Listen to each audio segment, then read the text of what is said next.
In this exercise, we look at how Excel defines range names to make the model more readable. In here, I have a simple accounting relationship. Revenue is defined in cell A2 and cost is defined in B2. In calculating profit, I could just say type equal to A2 minus B2. It is entirely correct, but it's not very readable. It would be very cool if we could somehow write instead equal to revenue minus cost as shown here. It turns out it's possible if we define those cells with their proper names. Let's see how it is done. This is actually quite simple.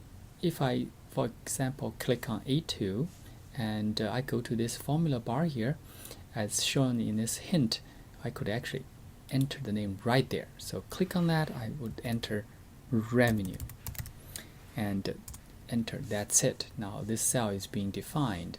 Similarly, I could say click on B2 and go to this formula bar here, say cost, enter.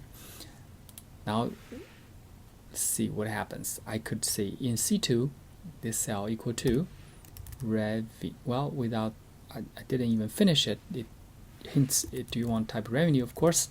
And you notice that it's also highlighting that cell, meaning that it is now recognizing that variable. And when I type cost, you also see that this being highlighted here with the same color, which means if I press enter, it will give me the right answer, and with the formula shown here equal to revenue minus cost. So this is all good news. The caveat here is that you need to, of course, in the model, tell people explicitly how you defined those variables. And in order to check whether there are other names and if the names you defined are correct, you go to Insert, Name, and you can see Define. So as you can see, the cost and the revenue are being defined. It also pretty smartly say, oh, do you want to add profit, which is defined in C2? Well, we could do that, right? So it is pretty neat, and it also tells you this is where you go to manage your